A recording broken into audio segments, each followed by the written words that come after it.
저는 시험 받은 적이 없습니다. 저는 그저 늘 하던 대로 살았을 뿐입니다. 관청 앞 쓰러진 거지 한 명. 모두가 외면했다. 더럽다고, 귀찮다고, 천하다고. 하지만 한 여인만이 멈췄다. 치맛자락 젖는 것도, 손이 더러워지는 것도 개의치 않고. 거지가 아니라 사람입니다. 그 거지는 사실 조선 최고의 명문가 대감이었다. 며느리 감을 시험하기 위해 변장한. 얼굴을 닦아주고 마지막 남은 돈까지 내어주며 한 사람을 사람으로 대했던 그녀. 이 아이는 진심이구나. 거지 행색으로 며느리를 시험한 대감.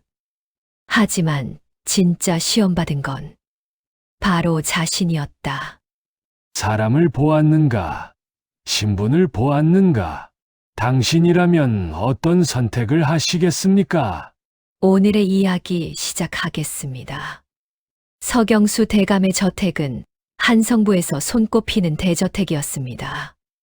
사대문 안북촌에 자리한 그 집은 100칸이 넘는 기와집으로 대문만 해도 3개나 되었습니다. 전직 좌의정을 지낸 그는 재산과 권세를 모두 갖춘 인물이었고 무엇보다 가문의 체면과 혈통을 중시하는 분이셨습니다.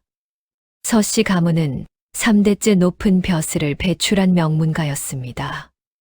할아버지는 병조판서, 아버지는 우의정, 그리고 서경수 본인은 좌의정까지 올랐던 집안이었습니다. 대감의 집 앞을 지나는 사람들은 모두 고개를 숙여 예를 표할 정도였고 심지어 같은 반열의 양반들조차 서대감 앞에서는 한껏 몸을 낮추곤 했습니다. 대감에게는 외아들 서도겸이 있었습니다. 28의 나이, 한양 최고의 학자들에게 배운 수재였고 무예도 뛰어났습니다. 무엇보다 그는 아버지와 달리 백성들을 진심으로 걱정하는 따뜻한 심성을 지닌 청년이었습니다. 어느 봄날 아침 동쪽 하늘이 붉게 물들 무렵 도겸은 아버지의 서재 앞에서 한참을 서성였습니다. 손은 땀으로 축축했고 심장은 북소리처럼 요란하게 뛰었습니다. 마침내 용기를 내어 문을 두드렸습니다. 아버님, 도겸입니다. 들어가도 되겠습니까? 들어오너라. 대감의 목소리는 언제나처럼 위엄이 있었습니다. 도겸이 들어서자 대감은 책을 읽고 있었습니다. 사서삼경 중 하나인 논어였습니다. 도겸은 아버지 앞에 무릎을 꿇고 앉았습니다. 한참을 말없이 앉아있던 그가 드디어 입을 열었습니다. 아버님, 소자가 평생을 함께하고 싶은 분을 만났습니다. 대감은 책에서 눈을 떼지 않고 물었습니다. 그래서 혼인을 허락해 주십시오. 그제야 대감이 책을 덮었습니다. 그의 얼굴에 흐뭇한 미소가 번졌습니다. 허허, 드디어 우리 도겸이도 장가갈 생각을 하는구나. 아비가 얼마나 기다렸는지 아느냐. 이미 28인데 본처 하나 정하지 않아 조정에서도 수군거리더구나. 그래, 어느 집안 따님이냐? 대감은 이미 마음속으로 몇 가지 후보를 떠올리고 있었습니다. 조판서 큰딸이더냐? 그 아이는 시가에 능하다고 들었다. 아니면 병조판서 셋째 딸. 그 집안은 우리 서가와 3대째 혼맥을 유지해왔지. 아니면 영의정 댁에. 아닙니다, 아버님. 도겸은 깊은 숨을 들이마셨습니다. 그의 목소리는 떨렸지만 결연했습니다. 한성관청 격객주에서 일하는 한소연이라는 여인입니다. 찻잔을 들려던 대감의 손이 공중에 멈췄습니다. 서재의 공기가 얼어붙는 것 같았습니다. 뭐라고? 한소연이라는 그게 아니라 대감의 목소리가 높아졌습니다. 객주라고 했느냐? 객주! 예, 아버님. 그럼 양반과 규수가 아니란 말이냐? 도겸은 고개를 들어 아버지를 똑바로 바라보았습니다. 그렇습니다, 아버님. 소현낭자는 어릴 적 부모님을 여의고 객주 주모모님 손에 자라났습니다. 부모도 집안도 알 수 없는 고아입니다. 하지만은 무슨 하지만이냐? 과당, 찻잔이 탁자에 내려앉으며 차가 사방으로 튀었습니다. 대감은 자리에서 벌떡 일어나 도겸을 내려다보았습니다. 그의 얼굴은 불그락 푸르락했습니다. 도겸아, 내가 지금 제정신으로 하는 말이냐? 피 한 방울 어디서 흘렀는지도 모르는. 게다가 객주에서 일하는 천한 여인을 우리 서씨 가문의 안주인으로 드리겠다는 게냐? 아버님, 들어주십시오. 소현낭자는 비록 근본은 없으나 근본이 없다는 것을 내 입으로 인정하면서도 혼인을 운운하느냐? 마음이 곱고 사람됨이 훌륭합니다. 도겸도 목소리를 높였습니다. 글은 늦게 배웠지만 부지런히 익혀 이제는 장구도 쓸 줄 알고 시도 지을 줄 압니다. 무엇보다 그 누구보다 따뜻한 마음을 가진 사람입니다. 저는 그 여인과 함께라면 그만! 대감이 손을 번쩍 들어 제지했습니다. 마음이 곧다고, 사람됨이 훌륭하다고, 시를 짓는다고, 그런 것들로 가문의 격을 세울 수 있단 말이냐? 3대를 이어온 명문가의 체면은 어찌하고? 아버님, 체면이 그렇게 중요합니까? 사람의 진심보다 더 귀한 것입니까? 이놈이 지금 아비에게 대드는 것이냐? 대드는 것이 아닙니다. 소자는 진심으로 여쭙는 것입니다. 아버님께서는 늘 말씀하셨습니다. 군자는 의를 숭상한다고. 그렇다면 사람을 신분으로 판단하는 것이 의입니까? 대감은 잠시 말문이 막혔습니다. 하지만 곧 더 큰 목소리로 말했습니다. 너는 어리석구나. 세상이 어떻게 돌아가는지 모른다. 우리가 이 자리를 지킬 수 있었던 것은 대대로 좋은 혼맥을 유지했기 때문이다. 조상님들께서 얼마나 애써서 이 가문을 일궈 놓으셨는데 내가 한순간에 무너뜨리려 하는 것이냐? 조상님들께서 애써 일구신 것은 권세가 아니라 덕입니다. 아버님, 소자는 그 덕을 지키고자 합니다. 내가 무엇을 안다고? 내 절대 허락할 수 없다. 당장 그 생각을 접어라. 아버님! 더 이상 말하지 말거라. 대감은 등을 돌렸습니다. 내일부터 당장 조판서 댁을 찾아가 혼담을 진행하겠다. 이 애비가 살아있는 한 그런 혼담은 절대 불가하다. 당장 물러가거라. 도겸은 일어나지 않았습니다. 무릎을 꿇은 채로 말했습니다. 아버님, 소자는 한소연 아니면 평생 장가를 들지 않겠습니다. 뭐라고? 이미 마음을 정했습니다. 아버님께서 허락하지 않으시면 소자는 벼슬도 이 집도 버리고 그녀와 함께 살겠습니다. 대감이 휙 돌아섰습니다. 그의 눈에 불이 붙은 듯 했습니다. 내가 감히 가문을 저버리겠다는 것이냐? 가문을 저버리는 것이 아닙니다. 제 마음을 지키는 것입니다. 당장 나가. 내 얼굴을 보기 싫다 나가. 도겸은 천천히 일어나 큰절을 올렸습니다. 아버님, 생각을 바꾸실 때까지 소자는 매일 이곳에 와서 청하겠습니다. 소연낭자는 정말 훌륭한 사람입니다. 아버님께서도 그녀를 만나보시면 아실 겁니다. 도겸이 물러가자 대감은 서재에 혼자 남았습니다. 그는 탁자를 주먹으로 내리쳤습니다. 이 고집불통 같은 놈. 하지만 그의 눈에는 복잡한 감정이 스쳐 지나갔습니다. 다음 날부터 도겸은 매일 아침 아버지를 찾아갔습니다. 그때마다 대감은 만나주지 않거나 만나더라도 고함을 질렀습니다. 일주일이 지나고 열흘이 지나고 보름이 지났습니다. 아들의 완고함에 대감은 놀랐고 동시에 분노했습니다. 결국 이 소문은 집안 하인들을 통해 밖으로 새어 나갔습니다. 그리고 순식간에 한성 전체로 퍼졌습니다. 들었어요? 서대감댁 도련님이 객주 처자와 혼인하겠다고 난리래요. 세상에 그 높으신 서대감이 그걸 허락했답니까? 허락은커녕 매일 부자가 싸운다던데요. 하인들이 그러는데 도련님이 얼마나 고집이 센지 이제는 밥도 안 드신답니다. 아이고, 그래도 서대감이 꺾이겠습니까? 그분이 얼마나 체면을 중시하는데. 조정에도 이 소문이 퍼졌습니다. 대감의 오랜 정적인 조판서는 이 기회를 놓치지 않았습니다.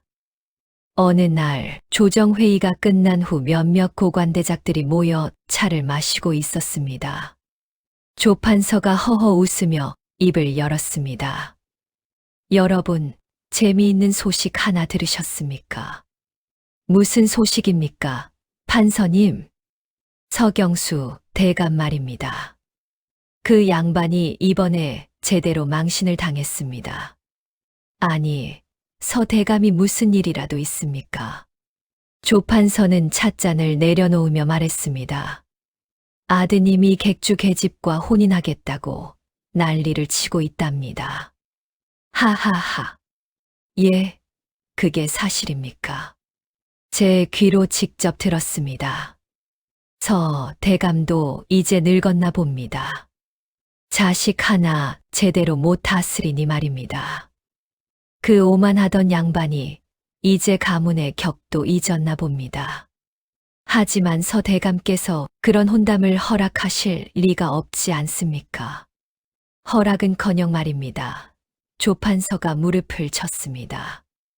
아들놈이 워낙 고집을 부려 어찌할 도리가 없다더군요. 심지어 벼슬도 버리고 그 계집과 살겠다고 했답니다. 참으로 웃기는 일이지요. 명문가의 자제가 객주 계집 때문에 가문을 저버리다니. 에구, 서 대감 체면이 말이 아니겠군요. 그러게 말입니다. 평소에 우리더러 혈통이 어쩌고 가문이 어쩌고 하시던 분이 말입니다. 이번 기회에 제대로 코가 납작해지셨으면 좋겠습니다. 이 말은 다시 누군가의 입을 통해 서 대감의 귀에 들어갔습니다. 그날 밤 대감은 서재에 홀로 앉아 술잔을 기울이고 있었습니다. 분노와 함께 묘한 감정이 가슴을 휘감았습니다.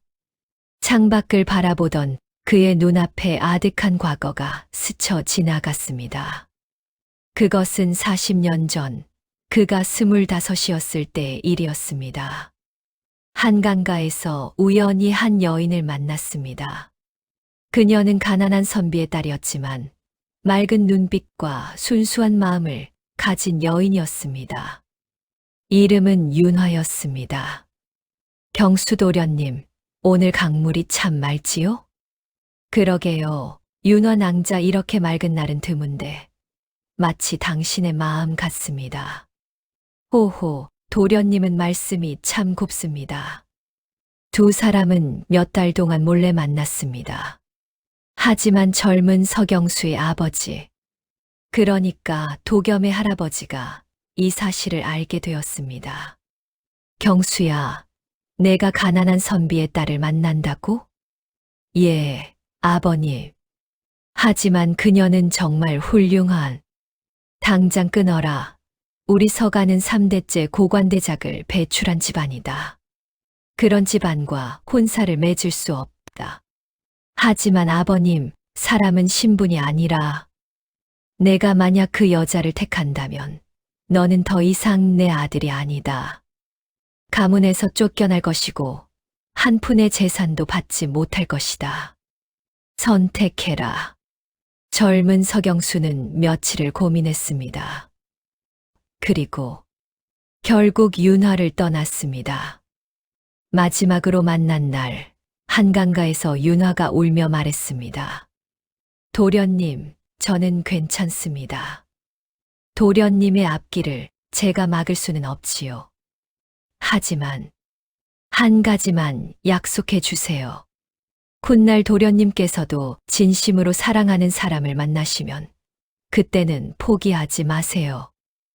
저처럼 울지 않아도 되는 세상을 만들어 주세요. 윤화의 눈물이 아직도 생생했습니다. 대감은 술잔을 단숨에 비웠습니다. 아니다. 그때와 이번은 다르다. 나는 가문을 지켜야 한다. 조상님들께 부끄럽지 않은 후손이 되어야 한다. 도겸이는 내가 겪은 후회를 겪지 않아도 된다. 좋은 집안과 혼인하면 모든 것이 순탄할 것이다. 하지만 마음 한구석이 불편했습니다. 도겸이의 눈빛은 그때 내 눈빛과 똑같았다. 저 아이는 진심이다. 나처럼 후회하며 평생을 살게 하고 싶지 않다. 하지만 가문은 어찌하고. 대감은 주먹을 불끈 쥐었습니다. 좋다. 직접 확인해보자. 저 한소연이라는 여인이 과연 우리 집안의 며느리 감인지. 만약 그녀가 겉만 번지르르한 여인이라면 도겸도 현실을 깨달을 것이다. 하지만 만약 그녀가 정말 훌륭한 사람이라면. 대감은 깊은 한숨을 내쉬었습니다. 그때는 내가 결정하겠다. 며칠 후 비가 부슬부슬 내리는 날이었습니다. 날씨는 을씨년스러웠고 하늘은 잿빛이었습니다. 서경수 대감은 평소 입던 도포를 벗고 오래된 누더기를 걸쳤습니다. 얼굴에는 숯을 문질러 더럽혀 놓았고 머리는 헝클어뜨렸습니다. 거울을 보니 완벽한 거지였습니다. 대감마님, 정말 이러셔야 합니까? 신임 가장 두터운 늙은 하인 복만이가 걱정스럽게 물었습니다. 그래야 진심을 볼 수 있다. 사람은 아무도 보지 않을 때 본 모습이 드러나는 법이지. 하지만 혹시 위험한 일이라도 생기시면 걱정 마라. 자네가 멀리서 지켜보고 있으면 되네. 대감은 뒷문으로 몰래 저택을 빠져나갔습니다. 한성관청 앞은 각종 민원을 해결하러 온 사람들로 북적였습니다. 양반들의 가마가 지나가고 장사꾼들이 급히 발걸음을 옮겼습니다. 아전들은 바쁘게 오가며 서류를 처리했습니다. 대감은 관청 계단 앞으로 다가갔습니다. 그리고는 일부러 비틀거리며 걸었습니다. 한 발, 두 발, 그리고 세 번째 계단에서 그대로 쓰러졌습니다. 신음 소리를 내며 쓰러진 대감. 하지만 지나가던 사람들은 그를 보고도 그냥 지나쳤습니다. 재수 없게 하필 이런 곳에서 쓰러지나 비켜가세. 아이고, 더러운 거지 때문에 옷이 더러워질 뻔했네. 한 양반이 부채로 코를 막으며 지나갔습니다. 거지 주제의 관청 앞을 더럽히다니. 누가 저놈 좀 치워. 젊은 아전 하나가 다가와 발로 대감을 툭툭 쳤습니다. 이봐, 여기서 자면 안 돼. 일어나서 다른 데 가. 대감은 신음만 낼 뿐 일어나지 못했습니다. 아전은 짜증스럽게 혀를 찼습니다. 정말 귀찮게. 저런 거지는 매일 봐도 끝이 없어. 그냥 내버려둬 곧 알아서 일어날 거야. 시간이 흘렀습니다. 비는 점점 더 세차게 내렸습니다. 대감의 옷은 완전히 젖었고 온몸이 떨렸습니다. 차가운 빗물이 얼굴을 타고 흘렀습니다. 이것이 백성들이 겪는 일인가. 아무도 거들떠보지 않는 이 서러움이 30분이 지났습니다. 여전히 아무도 그를 거들떠보지 않았습니다. 대감은 진짜로 몸이 아파오기 시작했습니다. 바로 그때 객주에서 이를 보고 나오던 한소연이 그 모습을 보았습니다. 23의 소연은 비록 화려하지 않은 무명옷을 입었지만 단정하고 깨끗했습니다. 그녀의 얼굴에는 순수함과 따뜻함이 묻어났습니다. 어르신. 소연은 손에 들고 있던 장부와 우산을 아무렇게나 땅에 내려놓고 대감에게 뛰어갔습니다. 치맛자락이 진흙탕에 젖었지만 개의치 않았습니다. 어르신, 정신 차리세요. 어르신. 소연은 대감을 부축해 일으켰습니다. 대감의 더러운 옷에서 악취가 났지만 소연은 전혀 내색하지 않았습니다. 누가 의원을 좀 불러주세요. 이분이 지금 숨이 가빠요. 주변 사람들은 쳐다보기만 할 뿐 아무도 나서지 않았습니다. 저 아가씨, 괜한 일에 끼어들지 말고 가세요. 거지 하나 때문에 뭘 그렇게 호들갑이야. 아전 하나가 짜증스럽게 다가왔습니다. 이봐요, 한소연 씨. 저 거지 때문에 괜한 소란 피우지 말고 그냥 가요. 곧 귀한 양반들이 오실 시간인데 이게 무슨 꼴입니까? 관청 체면이 말이 아니에요. 소연은 단호하게 고개를 저었습니다. 사람 목숨 앞에서 귀천이 어디 있습니까? 체면이 중요합니까? 사람이 중요합니까? 이분도 누군가의 아버지이고 할아버지일 텐데요. 제발 의원을 불러주세요. 아니, 지금 객주 아가씨 주제의 관청 앞에서 이게 무슨... 제가 돈을 내겠습니다. 소연이 큰 소리로 말했습니다. 제가 책임지겠습니다. 제 돈으로 의원을 부를 테니 제발 도와주세요. 소연의 눈빛이 너무나 간절했습니다. 목소리에는 절박함이 묻어났습니다. 결국 한 아전이 마지못해 근처 의원을 불러왔습니다. 잠시 후 흰 수염의 늙은 의원이 도착했습니다. 그는 대감의 맥을 짚어보더니 심각한 표정으로 고개를 저었습니다. 허허, 이것 참. 오래 굶고 추위에 떨었던 것 같소. 기력이 많이 떨어졌어. 당장 따뜻한 곳에서 쉬게 하고 뜨거운 죽이라도 먹여야 할 텐데. 그렇지 않으면 위험할 수도 있소. 얼마나 위험하신 겁니까? 이 날씨에 계속 이렇게 내버려 두면 글쎄 오늘 밤을 넘기기 어려울 수도 있소. 소연의 얼굴이 창백해졌습니다. 제가 모시겠습니다. 저희 객주로 모시고 가겠습니다. 아가씨 정말 그러시겠소. 이 거지를 위해서. 거지가 아니라 사람입니다. 의원님. 사람을 구하는 것입니다. 의원은 소연의 눈을 물끄러미 보다가 고개를 끄덕였습니다. 요즘 보기 드문 마음씨요. 좋소, 내가 도와주겠소. 소연은 의원에게 진찰비를 지불했습니다. 그리고 주변 사람들에게 도움을 청했습니다. 제발 이 어르신을 객주까지 옮기는 것 좀 도와주세요. 하지만 아무도 나서지 않았습니다. 거지를 옮겨 우리 옷이 더러워지잖아. 난 싫어. 냄새도 지독한데. 소연은 홀로 대감을 부축했습니다.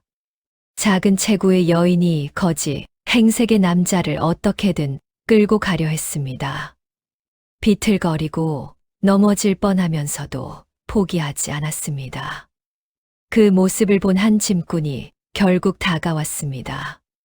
아이고, 아가씨가 저러다 다치겠네.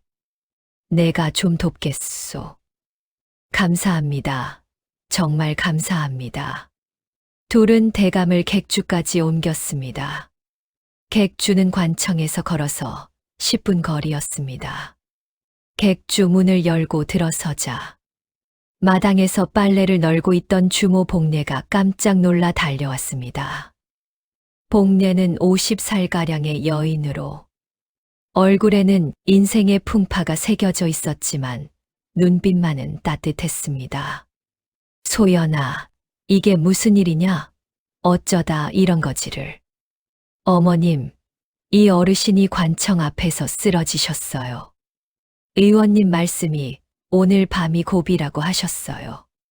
갈 곳도 없으신 것 같아서 저희가 하룻밤만 재워드리면 안 될까요? 복례는 한숨을 쉬었습니다. 그녀는 소연의 이런 성격을 너무나 잘 알고 있었습니다. 아이고, 우리 소연이 마음씨는 하늘도 아는데. 좋다, 뒤편 빈방에 모셔아. 내가 죽을 수마. 하지만 소연아, 너무 자주 이러면 안 된다. 내 몸도 생각해야지. 감사합니다, 어머님. 소연은 대감을 뒤편 작은 방으로 모셨습니다. 방은 좁았지만 깨끗했습니다. 그녀는 정성껏 따뜻한 물을 떠와 수건을 적셨습니다. 어르신, 제가 얼굴 좀 닦아드릴게요. 조금만 참으세요. 소연은 대감의 얼굴에 묻은 때를 조심스럽게 닦아냈습니다. 손은 부드러웠고 동작은 정성스러웠습니다. 마치 자신의 아버지를 돌보듯이. 손도 많이 더러우시네요. 이것도 닦아드릴게요. 대감의 거칠고 주름진 손을 잡고 하나하나 닦아주었습니다. 손톱 사이사이까지 깨끗하게 닦아냈습니다. 그때 복례가 김이 모락모락 나는 쌀죽을 들고 들어왔습니다. 소연아, 죽이 다 됐다. 천천히 먹여 드려라. 예, 어머니. 소연은 죽 그릇을 받아들고 대감 옆에 앉았습니다. 그리고 숟가락으로 죽을 한 숟가락 떠서 입김으로 식혔습니다. 어르신, 천천히 드세요. 뜨거우니 조심하세요. 대감은 떨리는 손으로 죽을 받아 먹었습니다. 짠 맛이 났습니다. 아니, 짠 것이 아니라 눈물이 흘러 들어간 것이었습니다. 어르신, 괜찮으세요? 죽이 맞지 않나요? 아니요. 대감은 목이 메어 제대로 말하지 못했습니다. 고맙소. 정말 고맙소. 천천히 드세요. 서두르지 않으셔도 됩니다. 한 그릇을 다 먹는데 한참이 걸렸습니다. 소연은 조금도 지루해하지 않고 끝까지 대감을 돌보았습니다. 저녁이 되자 소연은 자신의 방에서 옷가지를 가져왔습니다. 어르신, 이 옷을 입으세요. 비록 오래되었지만 깨끗합니다. 돌아가신 제 아버지의 옷인데 아버지께서도 어르신께 드리는 것을 좋아하실 거예요. 복례가 걱정스럽게 말했습니다. 소연아, 그 옷은 내가 아버지 유품이라고 그렇게 소중히 간직하던 것 아니냐? 그걸. 괜찮습니다, 어머니. 옷은 입으라고 있는 겁니다. 필요한 분이 입으시는 게 아버지도 기뻐하실 일입니다. 복례는 소연의 어깨를 토닥였습니다. 내 마음씨는 하늘도 아는데 너무 고생할까봐 염려스럽구나.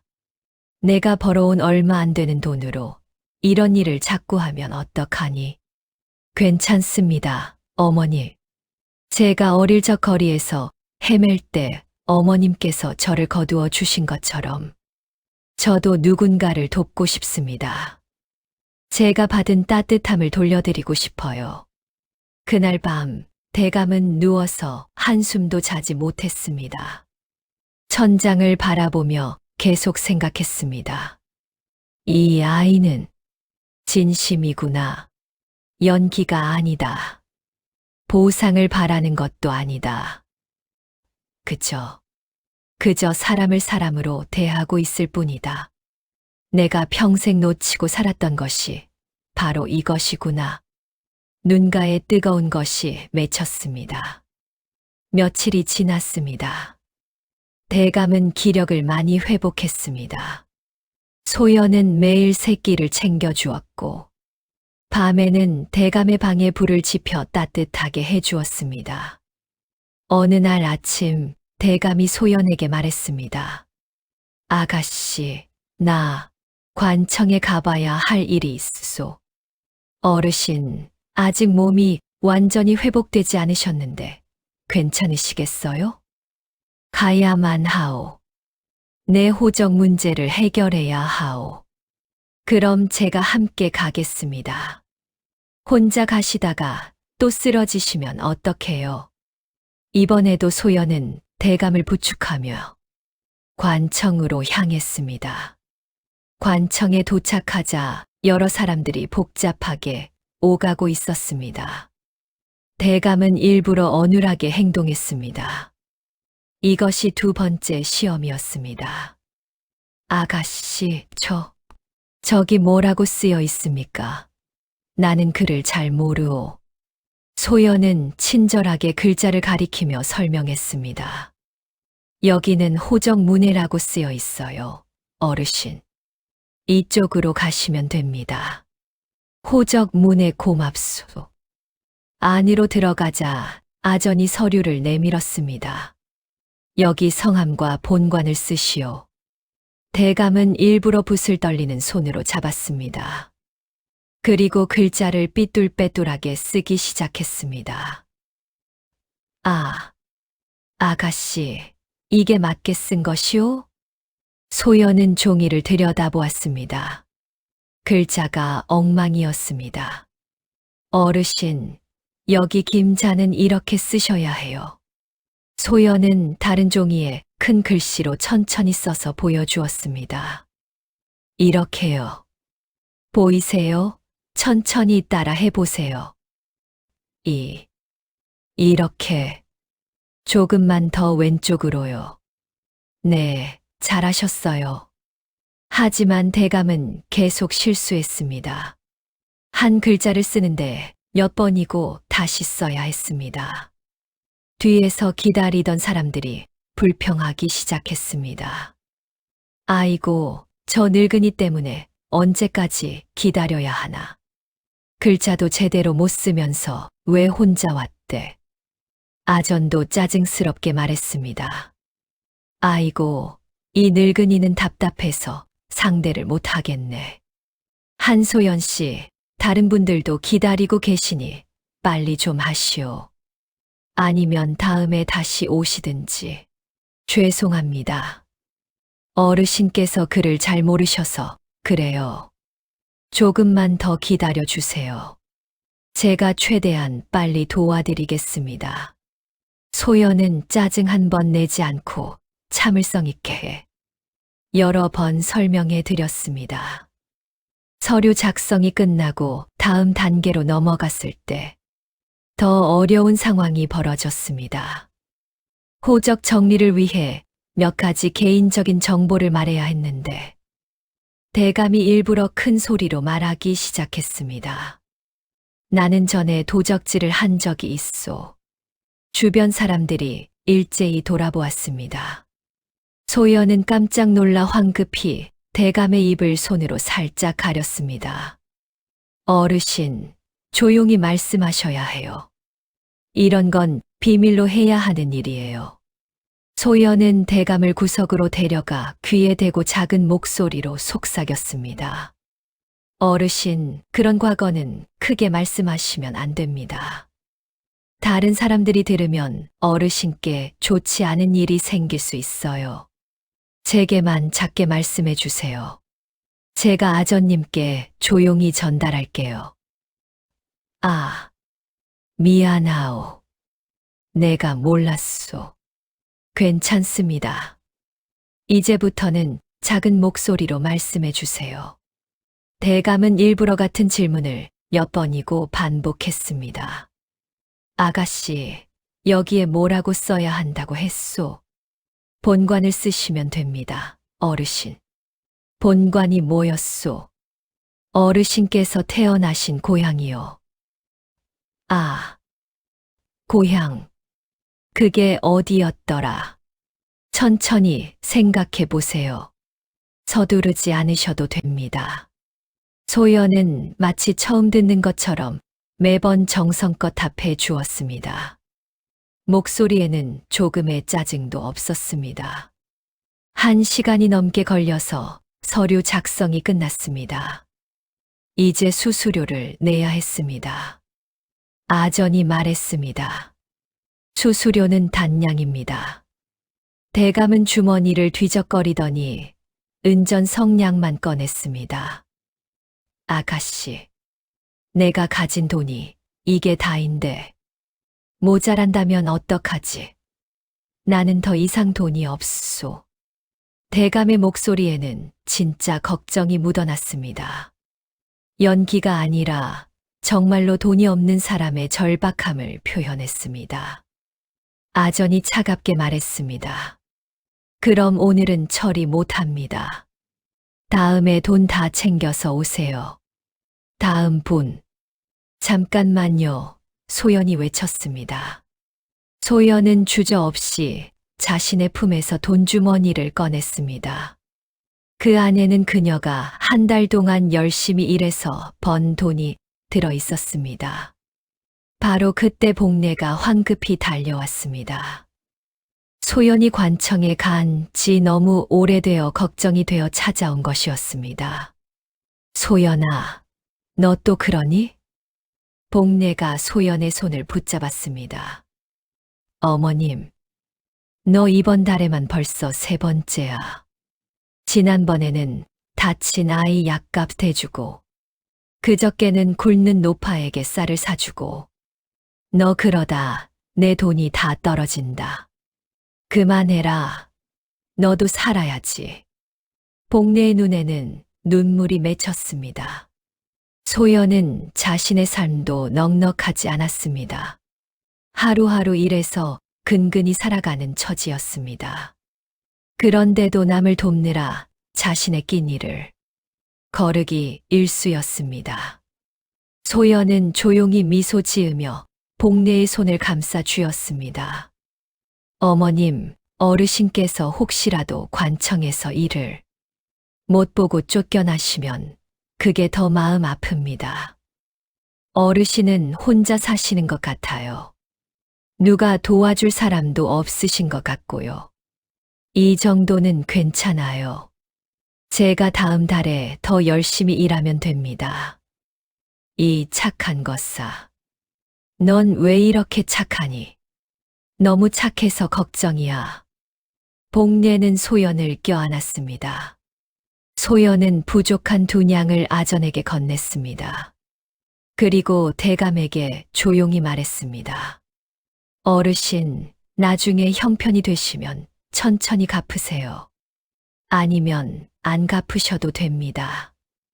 어르신께서 건강하게 지내시는 게 더 중요해요.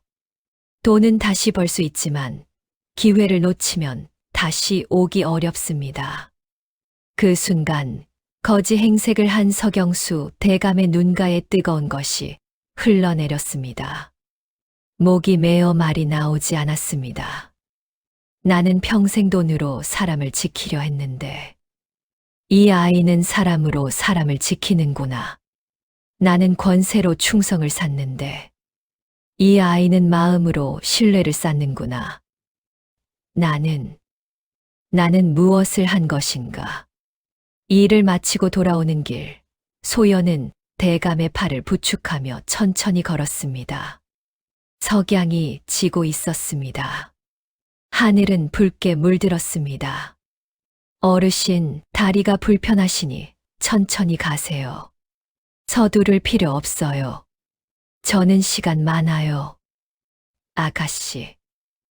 왜 나 같은 늙은 거지한테 이렇게까지 잘해주시는 거요? 나는 아무것도 해드릴 수 없소. 돈도 없고 권세도 없고 아무것도 없는 늙은이일 뿐이오. 소연은 잠시 걸음을 멈추고 하늘을 바라보았습니다. 저 멀리 새 한 마리가 날아가고 있었습니다. 어르신, 제가 어릴 때의 이야기를 해드릴게요. 말씀하시오. 저는 5살 때 부모님을 잃었어요. 역병이 돌았거든요. 저는 하루아침에 거리의 고아가 되었습니다. 대감은 소연의 얼굴을 조용히 바라보았습니다. 그때 저는 거리를 헤맸어요. 추웠고 배고팠습니다. 지나가는 사람들에게 손을 내밀었지만 모두가 저를 피했어요. 더럽다, 귀찮다, 저리 가라 그런 말들을 들었습니다. 어떤 양반은 저를 발로 차기도 했어요. 소연의 목소리가 잠시 떨렸습니다. 그때 저는 생각했어요. 아, 나는 사람이 아닌가 보다. 사람들이 나를 이렇게 대하는 걸 보니 나는 사람이 아닌가 보다라고요. 아가씨. 그런데 어느 날 객주 어머님께서 저를 보셨어요. 저는 객주 뒤편 쓰레기 더미에서 음식 찌꺼기를 찾고 있었어요. 어머님은 저를 보시고는 안으로 데려가셨습니다. 그리고 따뜻한 밥을 주시며 말씀하셨어요. 소연이 대감을 바라보았습니다. 그녀의 눈에는 눈물이 가득했지만 동시에 따뜻한 빛이 있었습니다. 얘야, 너는 사람이다. 귀한 사람이다. 내가 거지라서 천한 게 아니라 너를 외면하는 사람들의 마음이 가난한 거란다. 기억해라. 너는 소중한 사람이다. 그렇게 말씀하셨어요. 그날부터 저는 배웠습니다. 진짜 귀한 것은 가문도 재산도 아니라 사람을 사람으로 보는 마음이라는 것을요. 어머님께서 저를 거두지 않으셨다면 저는 그 겨울을 넘기지 못했을 거예요. 어머님은 제게 목숨을 주신 분입니다. 소연은 다시 걷기 시작했습니다. 그래서 저는 결심했어요. 제가 받은 이 따뜻함을 다른 사람에게도 나누어 주겠다고. 어르신께서 관청 앞에서 쓰러지셨을 때 저는 그때의 제 모습을 봤어요. 아무도 거들떠보지 않는 그 서러운 모습을요. 그래서 그냥 지나칠 수가 없었습니다. 대감은 그 말을 듣는 순간 가슴 깊은 곳에서 무언가가 무너지는 것을 느꼈습니다. 평생 쌓아온 편견의 벽이, 신분의 벽이 무너지고 있었습니다. 이 아이는 내가 평생 찾아 헤맸던 진정한 군자구나. 책에서만 보던 인연을 실천하는 사람이구나. 나는 무엇을 했는가? 평생 책을 읽고 도를 논했지만 정작 실천은 하지 못했구나. 그날 밤 대감은 다시 한 번 잠을 이루지 못했습니다. 며칠이 더 지났습니다. 대감은 계속 객주에 머물렀습니다. 그는 매일 소연의 행동을 관찰했습니다. 어느 날 아침 객주에 취객이 들어왔습니다. 그는 크게 소리를 지르며 행패를 부렸습니다. 야, 술 더 가져와, 빨리.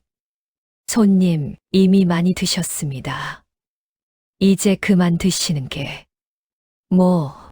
내가 감히, 내가 돈을 내는데 왜 술을 안 줘? 취객이 소연에게 욕설을 퍼부었습니다.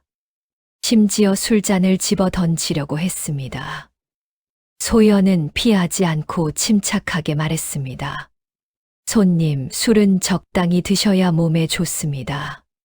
손님께서 다치시는 것을 보고 싶지 않습니다. 내가 뭔데 나한테 참견이야. 취객이 소연을 밀쳤습니다. 소연은 뒤로 비틀거렸습니다. 바로 그때 대감이 벌떡 일어나 소연을 붙잡았습니다. 아가씨, 어르신, 괜찮습니다. 소연은 다시 취객에게 다가갔습니다. 하지만 이번에는 화를 내는 대신 부드럽게 말했습니다.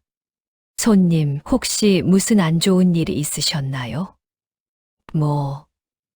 사람이 술에 취하도록 마시는 건 마음에 근심이 있기 때문이라고 들었습니다. 혹시 제가 들어드릴 수 있는 일이 있나요? 취객의 눈에 갑자기 눈물이 고였습니다.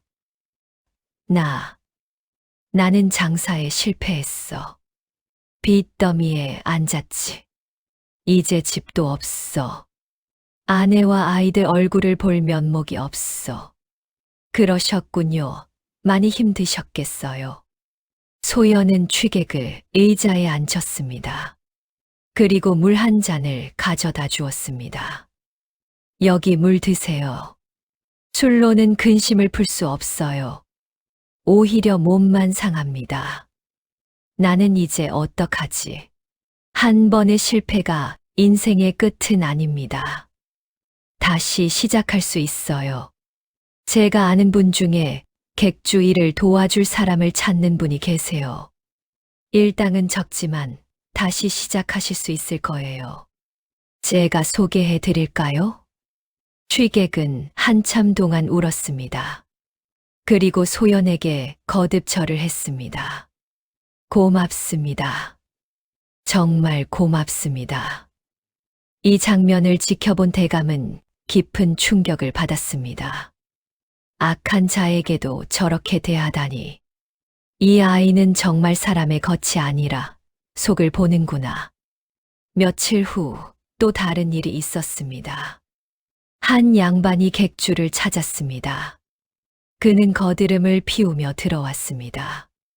여보게, 내가 오늘 귀한 손님들을 모시고 올 테니 최고의 음식을 준비해 두게. 알겠습니다. 나리. 하지만 돈은 다음에 주지지. 내가 누군지 아나? 내 얼굴이 바로 신용이네. 복례가 난처한 표정을 지었습니다. 이 양반은 이미 여러 번 외상을 하고도 갚지 않은 사람이었습니다. 그때 소연이 나섰습니다. 나리, 죄송하지만 저희 객주는 이제 외상을 하지 않습니다. 내가 감히 나한테. 나리께서 귀하신 분이신 것은 알고 있습니다.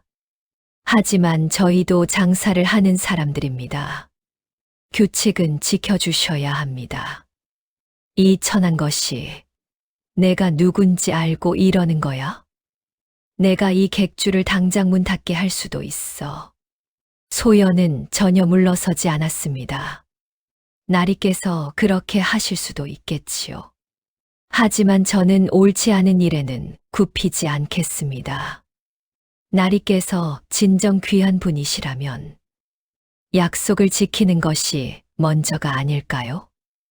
양반의 얼굴이 불그락푸르락했습니다. 하지만 주변 사람들이 소연의 말에 수긍하는 표정을 짓자 그는 결국 돈을 내고 나갔습니다. 대감은 이 장면을 보며 감탄했습니다. 권세 앞에서도 저렇게 당당하다니. 이 아이는 두려움이 없구나.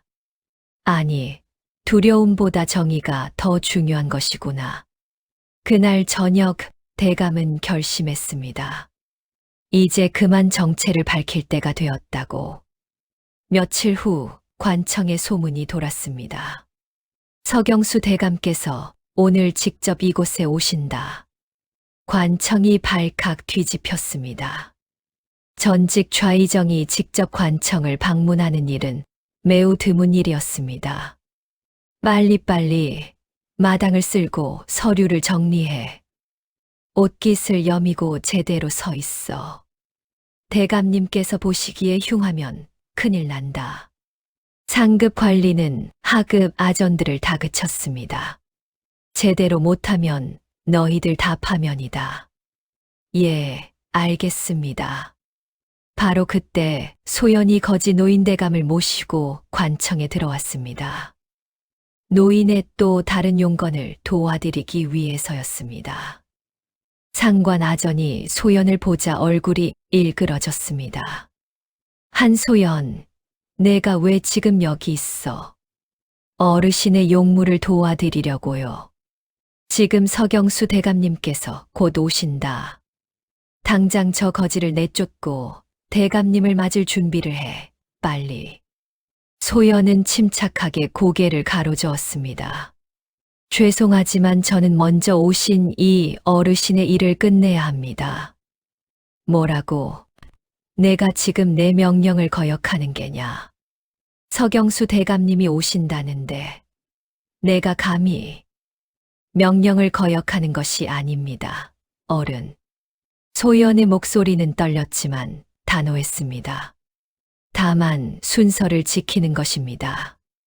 이 어르신께서 먼저 오셨으니 이분의 일을 먼저 마쳐 드려야지요. 그게 도리입니다. 도리, 지금 도리를 따질 때가 아니야. 대감님께서. 아무리 높으신 분이라도 순서는 순서입니다. 소연의 눈빛이 흔들리지 않았습니다. 먼저 오신 분을 뒤로 미루고 나중에 오신 분을 먼저 모시는 것은 예의가 아닙니다. 제가 알기로 대감님께서는 예의를 매우 중시하시는 분이라고 들었습니다. 그렇다면 대감님께서도 이 상황을 이해하실 거라고 믿습니다. 아전의 얼굴이 새빨개졌습니다. 이 미친. 내가 지금 제가 미쳤다면 제 정신이 아닌 것은 오직 이 어르신을 사람으로 대하고자 하는 마음 때문입니다. 그게 미친 것이라면 저는 기꺼이 미친 사람이 되겠습니다. 주변 사람들이 수군거렸습니다. 저 여자 정말 고집이 세네. 나중에 큰일 나겠어. 객주에서 일하는 주제에 감히 관청했어. 대감님께 찍히면 이 고을에서 못 살게 될 텐데. 상관 아전이 소연의 팔을 붙잡으려 했습니다. 한소연, 마지막으로 경고한다. 지금 당장 저 거지를. 바로 그때 관청 정문이 크게 열리며 위험 있는 발걸음 소리가 들렸습니다. 서경수 대감마님 오신다. 모두가 숨을 죽이고 고개를 숙였습니다. 하지만 이상한 일이 벌어졌습니다. 문 밖에서 발소리는 들렸지만 대감의 모습은 보이지 않았습니다. 사람들이 어리둥절해하는 사이 소연 옆에 있던 거지 노인이 천천히 일어섰습니다. 그는 주변을 둘러보더니 입고 있던 찢어진 두루마기를 벗어 던졌습니다. 그 안에는 품이 있는 비단 도포가 있었습니다. 머리에 쓰고 있던 남루한 두건을 벗자 단정하게 빗어 올린 상투가 드러났습니다. 그리고 등을 곧게 펴고 서자 그 위엄은 가히 압도적이었습니다. 관청의 시간이 멈춘 것 같았습니다. 대감마님. 아전들이 황급히 땅에 엎드렸습니다. 몸이 떨렸습니다. 소연은 놀라 그 자리에 주저앉았습니다. 손이 떨렸습니다. 어르신께서. 아니, 대감마님께서. 그럼 그동안 대감은 소연을 내려다보며 낮고 무게 있는 목소리로 말했습니다. 그렇다. 내가 바로 서경수다. 그리고 나는 너를 시험했다. 관청 안의 모든 사람들이 숨을 죽였습니다. 침 삼키는 소리조차 크게 들릴 정도로 조용했습니다. 소연은 잠시 당황했습니다. 그녀의 얼굴이 창백해졌습니다. 하지만 이내 침착함을 되찾았습니다. 그녀는 천천히 고개를 들어 대감을 바라보았습니다. 그녀의 눈에는 두려움이 아닌 담담함이 있었습니다. 대감마니. 소연은 절을 올렸습니다. 그러나 비굴하지 않은 당당한 절이었습니다. 대감마님 소인은 시험을 받은 적이 없습니다. 무슨 말이냐? 대감의 눈이 가늘어졌습니다. 소연은 똑바로 대감을 바라보며 말했습니다. 소인은 그저 늘 하던 대로 살았을 뿐입니다. 대감마님 앞에서 한 행동도, 거지 어르신 앞에서 한 행동도 똑같습니다. 소인에게는 권세 있는 분도, 가난한 분도 모두 똑같이 한 사람일 뿐입니다. 저는 거지 어르신을 대한 것이 아니라 도움이 필요한 한 사람을 대했을 뿐입니다. 대감마님이셨어도 평민이었어도 저는 같은 행동을 했을 것입니다.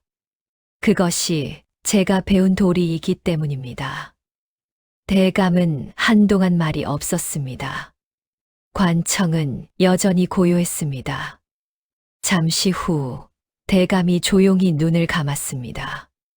그의 손이 가늘게 떨렸습니다. 눈을 떴을 때 그의 눈가는 촉촉이 젖어 있었습니다. 일어나거라. 예. 소연이 일어서자 대감이 말했습니다. 너는 나를 가르쳤다. 송구합니다. 대감마님. 소인이 감히 대감마님을 아니다. 대감이 고개를 저었습니다. 내가 평생 놓치고 살았던 것을 내가 보여주었다. 대감은 관청 안의 모든 사람들을 둘러보았습니다. 여러분, 잘 들으시오. 나 서경수는 오늘 깨달았소. 진정한 고귀함은 신분이 아니라 마음에서 나온다는 것을. 이 한소연이라는 여인이 바로 그것을 증명했소. 사람들이 웅성거렸습니다. 대감이 계속 말했습니다. 나는 이 여인을 시험했다고 생각했소.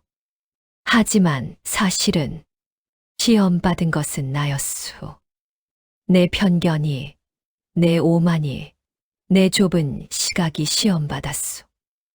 그리고 나는 낙제했소. 대감마니. 하지만 너는 나를 낙제시키지 않았다. 오히려 나에게 다시 배울 기회를 주었다. 고맙다. 대감은 깊은 절을 했습니다.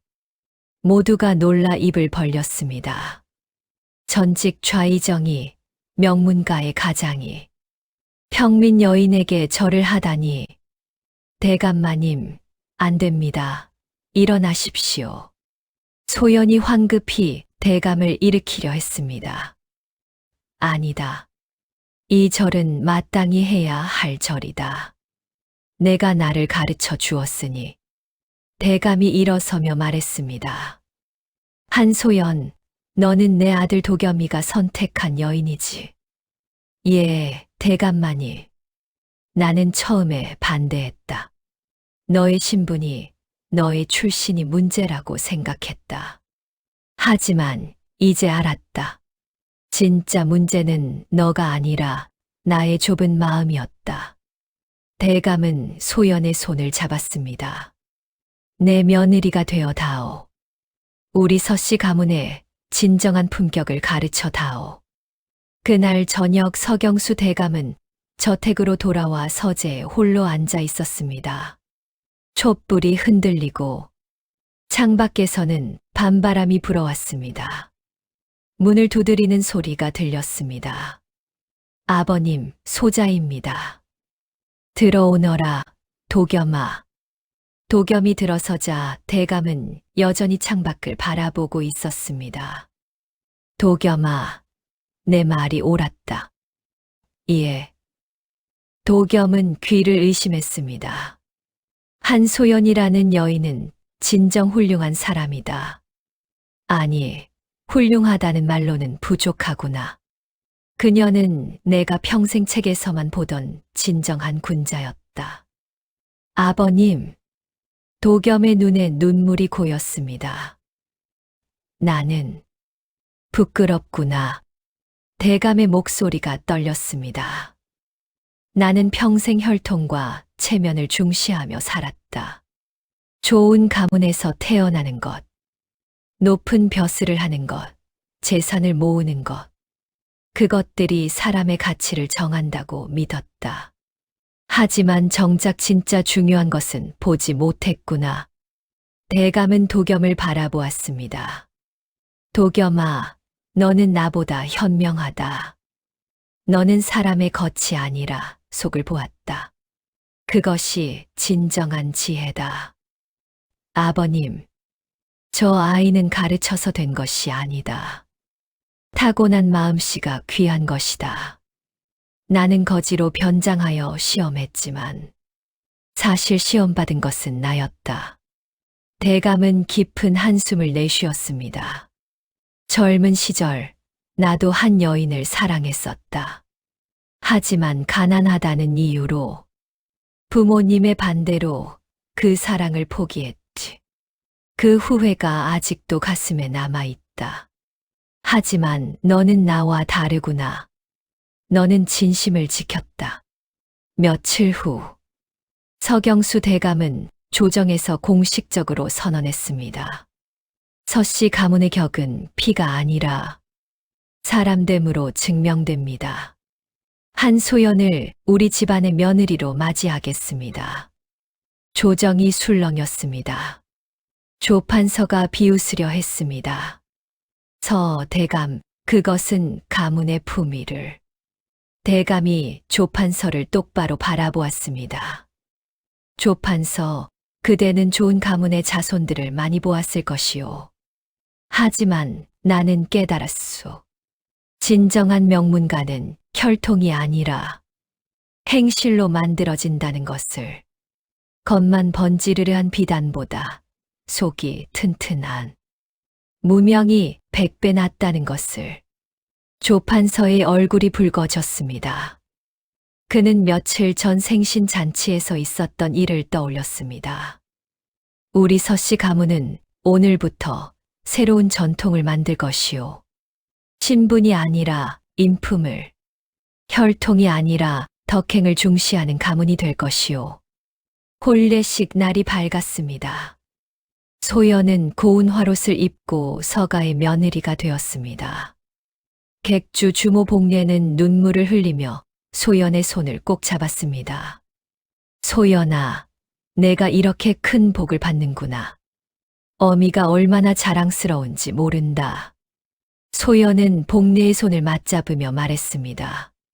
어머님, 복은 제가 받은 것이 아니라 제 마음이 준 것입니다. 그리고 이 모든 것은 어머님께서 제게 베풀어 주신 사랑의 씨앗이 자란 것입니다. 어머님이 저를 사람으로 대해 주셨기에 저도 다른 사람을 사람으로 대할 수 있었습니다. 우리 착한 소연이. 혼례가 끝나고 소연은 서가의 안주인이 되었습니다. 그녀는 화려한 비단옷을 입었어도 예전의 소박함을 잃지 않았습니다. 대저택의 하인들을 인격적으로 대했고 서가의 모든 사람들은 새 안주인을 진심으로 존경하게 되었습니다. 혼례를 치른 지 석 달이 지났습니다. 서가의 대저택은 소연이 온 후로 완전히 다른 분위기가 되었습니다. 어느 날 아침, 소연은 하인들이 모인 부엌을 찾았습니다. 요리를 담당하는 안악들과 심부름을 하는 하인들이 깜짝 놀라 일어섰습니다. 마마님, 이런 곳에 어인 일이십니까? 편히 앉으세요, 여러분. 소연이 부드럽게 말했습니다. 오늘부터 제가 여러분과 함께 아침 식사를 하고자 합니다. 하인들은 어리둥절한 표정을 지었습니다. 양반댁 안주인이 하인들과 함께 식사를 한다는 것은 전례 없는 일이었습니다. 나이 지긋한 주방 상공 김씨가 조심스럽게 말했습니다. 마님 그러시면 채통이 양반가의 안주인께서 천한 것들과 함께 식사를 하시면. 김상구. 소연이 그녀의 손을 잡았습니다. 천한 사람은 없습니다. 우리 모두 똑같은 사람입니다. 저 역시 얼마 전까지 객주에서 일하던 몸 아니겠습니까? 하지만 마님, 제발 편히 대해 주세요. 저는 여러분과 함께 이 집안을 지켜나가고 싶습니다. 그날부터 소연은 매일 아침 하인들과 함께 소박한 아침 식사를 했습니다. 처음에는 어색해하던 하인들도 점차 마음을 열기 시작했습니다. 며칠 후 소연은 대감을 찾아갔습니다. 아버님, 말씀드릴 것이 있습니다. 무엇이냐, 소연아? 저 객주 어머님께서 편찮으시다는 소식을 들었습니다. 제가 며칠간 객주에 다녀와도 되겠습니까? 대감은 잠시 생각하다 고개를 끄덕였습니다. 물론이다. 은혜를 잊지 않는 것 그것이야말로 진정한 효도지. 도겸이와 함께 가거라. 그리고 이것을 가져가라. 대감은 큰 보따리를 내밀었습니다. 안에는 귀한 약재와 쌀, 그리고 비단이 가득 들어 있었습니다. 아버님, 너희 어머님께서 너를 키우신 것은 곧 우리 서가에 큰 은혜를 베푸신 것이다. 마땅히 보답해야지. 소연과 도겸은 객주로 향했습니다. 복례는 병상에 누워 있었지만 소연을 보자 눈물을 흘렸습니다. 소연아, 우리 소연이. 어머님, 제가 왔어요. 걱정 마세요. 소연은 직접 약을 다리고 죽을 끓여 복례를 간호했습니다.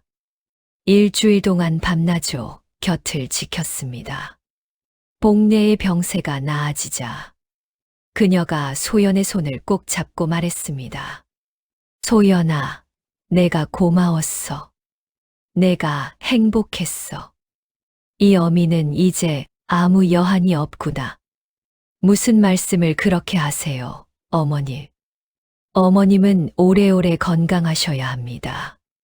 소연아, 너 하나만은 약속해 다오. 예, 어머니. 너는 이제 높은 양반댁 마님이 되었지만 내 마음만은 변치 말아라. 내가 가진 그 따뜻한 마음, 그 순수한 마음을 끝까지 지켜다오. 꼭 그러겠습니다, 어머니. 서가로 돌아온 소연은 곧 새로운 시련을 맞게 되었습니다. 조판서는 서 대감이 소연을 며느리로 받아들인 것에 큰 수치심을 느꼈습니다. 그는 이 기회를 틀어 서가의 명성에 타격을 주려고 음모를 꾸몄습니다. 조판서는 자신의 측근들을 모아 말했습니다. 서경수 대감이 천안 계집을 며느리로 들였다지. 이것은 조정의 기강을 무너뜨리는 일이오. 우리가 나서야 하오. 하지만 판서님, 대감께서 워낙 완고하신 분이라. 그래서 말이오. 우리가 직접 나서서는 안 돼요. 대신 저 며느리의 과거를 파헤쳐 보는 것이오. 아무리 대감이라도 며느리가 추문에 휩싸이면 체면상 가만히 있지 못할 것이오. 조판서는 밀정을 시켜 소연의 과거를 조사하기 시작했습니다. 하지만 아무리 찾아도 흠잡을 만한 것이 없었습니다. 소연은 어려서부터 성실하고 정직하게 살아왔기 때문이었습니다. 결국 조판서는 거짓 소문을 퍼뜨리기로 결정했습니다. 들었소. 서가의 새 며느리가 객주 시절의 남자들과 어울려 다녔다더군. 그게 사실입니까?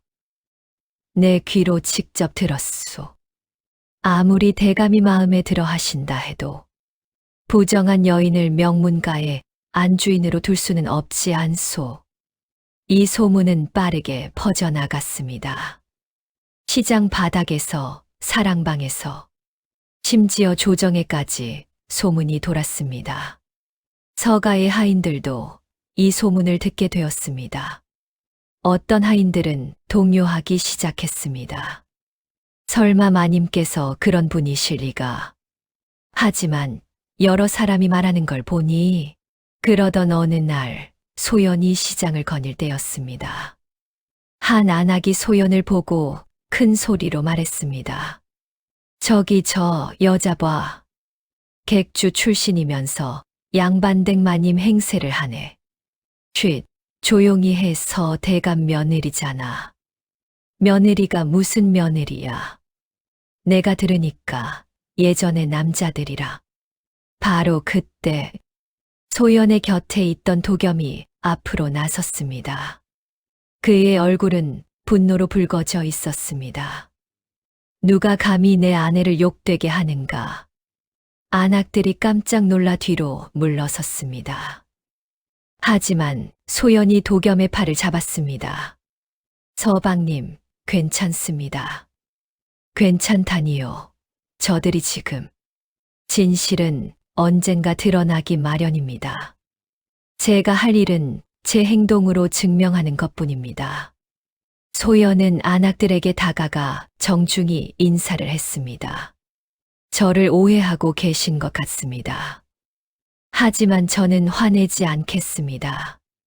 언젠가 진실을 아시게 될 것입니다. 그리고는 조용히 자리를 떠났습니다. 소문은 걷잡을 수 없이 퍼져나갔습니다. 마침내 서 대감의 귀에까지 들어갔습니다. 대감은 크게 분노했습니다.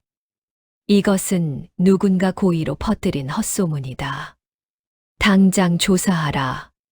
하지만 소연이 대감을 만류했습니다. 아버님, 괜찮습니다.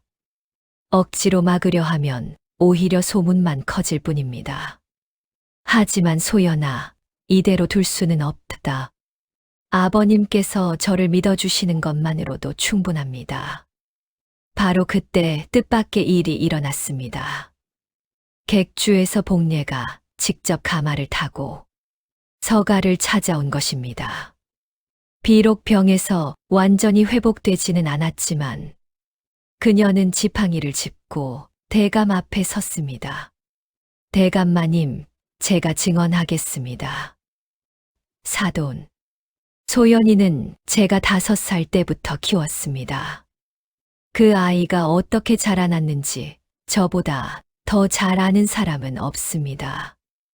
복례는 눈물을 흘리며 말을 이었습니다. 소연이는 단 한 번도, 단 하루도 부끄러운 일을 한 적이 없습니다. 밤낮으로 일하며 돈을 모았고 그 돈으로 어려운 사람들을 도왔습니다. 제가 목숨을 걸고 증언합니다. 그때 관청의 아전들이 찾아왔습니다.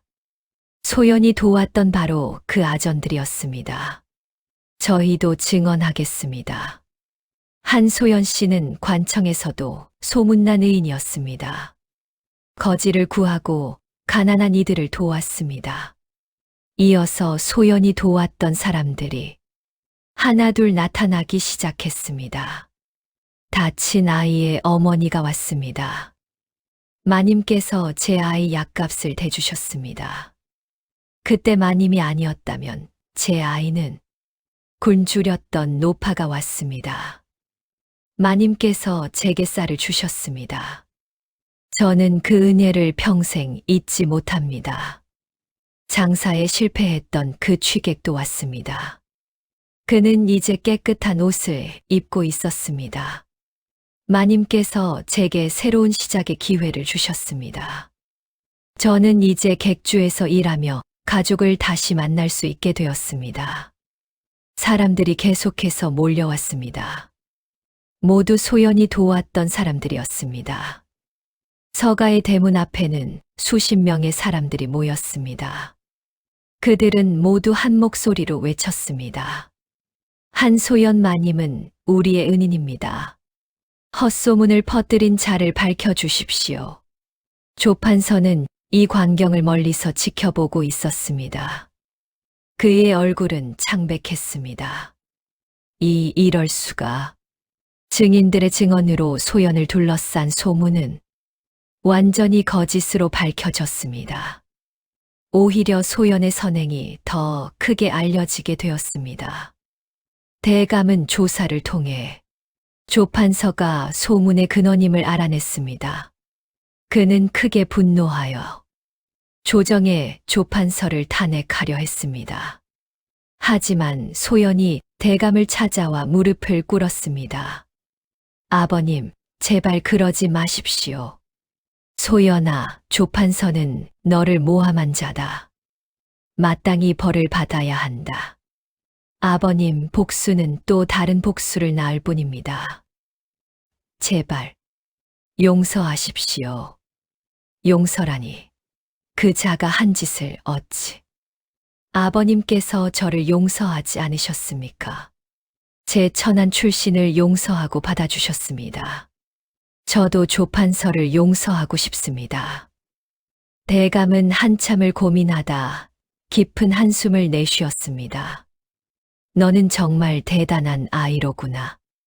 며칠 후 소연은 혼자 조판서의 저택을 찾아갔습니다.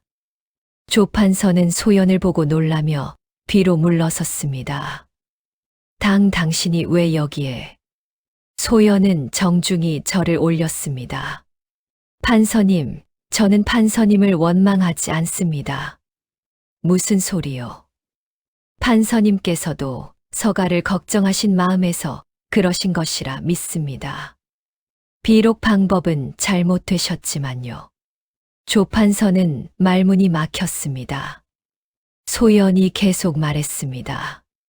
판서님, 제가 온 것은 판서님께 부탁드릴 것이 있어서입니다. 부탁. 예. 저희 서가에서 가난한 아이들을 위한 서당을 열려고 합니다. 판서님께서 훌륭한 스승을 추천해 주실 수 있으신지요? 내가 왜 그런 것을? 판서님은 학문이 깊으신 분이십니다. 그 학문을 백성들을 위해 쓰신다면 그것이야말로 진정한 선비의 길이 아니겠습니까? 조판서는 소연의 눈을 바라보았습니다. 그 눈에는 진심 어린 존경이 담겨 있었습니다. 조판서의 눈가가 뜨거워졌습니다. 나는 당신을 모함했소. 당신을 해치려 했소. 그런데 당신은 과거는 과거일 뿐입니다. 판서님, 중요한 것은 지금부터입니다. 조판서는 그 자리에 주저앉아 눈물을 흘렸습니다. 나는 평생 학문을 했지만 당신만큼 사람을 알지 못했소. 그날 이후 조판서는 변했습니다. 그는 서가의 서당을 위해 최고의 스승들을 추천했고 직접 가난한 아이들을 가르치기도 했습니다. 서가의 명성은 날로 높아졌습니다. 소연의 선행 이야기는 한성을 넘어 팔도로 퍼져나갔습니다. 어느 날 소연이 대감과 도겸을 모시고 진지한 표정으로 말했습니다. 아버님, 서방님 제게 꿈이 하나 있습니다. 말해보거라, 소연아. 저는 가난한 사람들이 스스로 일어설 수 있도록 돕고 싶습니다. 단순히 베푸는 것이 아니라 그들에게 기술을 가르치고 일자리를 만들어주고 싶습니다. 대감이 미소 지었습니다. 좋은 생각이다. 어떻게 하려느냐? 계민청을 세우고 싶습니다. 여기서 가난한 이들에게 길쌈, 목공, 농사 등을 가르치고 그들이 만든 물건을 팔아 수익을 나누어 주는 것입니다. 도겸이 아내의 손을 잡았습니다. 훌륭한 생각이오. 부인 내가 돕겠소. 나도 돕겠다. 대감이 말했습니다. 서가의 재산을 쓰거라. 이것이야말로 재산의 올바른 쓰임이다. 계민청은 빠르게 세워졌습니다. 소연은 직접 기술자들을 모집하고 배우고자 하는 사람들을 받아들였습니다. 처음에는 서너 명으로 시작했지만 소문이 퍼지면서 수십 명, 수백 명으로 늘어났습니다. 특히 소연은 여성들을 위한 공방을 따로 만들었습니다. 여인들도 배우면 훌륭한 기술자가 될 수 있습니다. 성별로 차별받아서는 안 됩니다. 계민 공방에서는 바느질, 자수, 염색 등을 가르쳤습니다. 가난한 여인들이 모여들었습니다. 마님, 정말 저희 같은 것들도 배울 수 있습니까? 물론입니다. 여러분 모두 귀한 분들입니다. 세월이 흘러 서경수 대감이 세상을 떠날 때가 왔습니다. 임종을 앞두고 대감은 소연을 불렀습니다. 소연아, 내가 너를 시험했던 것을 기억하느냐? 어찌 잊겠습니까, 아버니? 대감은 희미하게 웃었습니다. 나는 내가 우리 집안의 며느리 감인지 시험했다고 생각했다. 하지만 사실은 내가 너의 시아버지 감인지 시험받았던 것이다. 대감이 세상을 떠난 후 소연은 족보의 마지막 장을 펼쳤습니다. 거기에는 대감이 직접 쓴 이런 문구가 적혀 있었습니다. 집안의 명성은 조상이 만드는 것이요. 가문의 품격은 며느리가 완성하는 것이다. 우리 집안의 가장 큰 보물은 황금이 아니라 사람을 사람으로 보는 마음이다. 한소연, 너는 가장 귀한 혈통을 가지고 태어났다. 그것은 바로 사랑이라는 혈통이다. 소연은 눈물을 흘리며 그 글을 가슴에 품었습니다. 그로부터 수십 년 후, 소연도 8순의 나이로 세상을 떠났습니다. 그녀의 장례식에는 수천 명의 사람들이 모였습니다.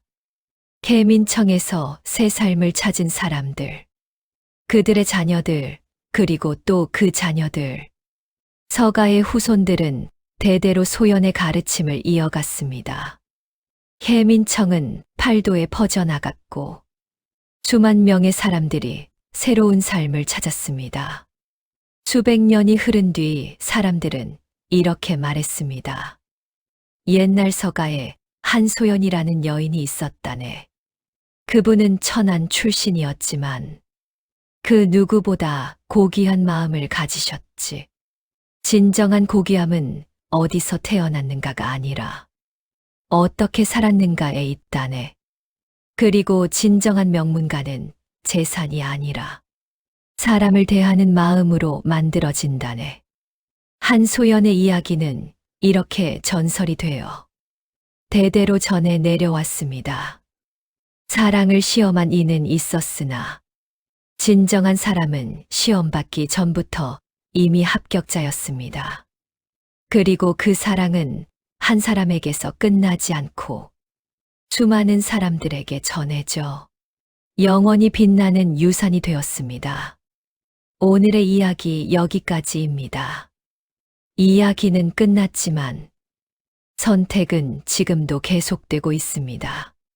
사람을 먼저 볼 것인가? 가문과 체면을 먼저 볼 것인가? 그 집이 명문이 된 이유는 특별해서가 아니라 매 순간 사람 쪽을 선택했기 때문이었습니다. 오늘 당신이라면 어떤 선택을 하시겠습니까? 등불 아래에서 다음 이야기로 다시 뵙겠습니다.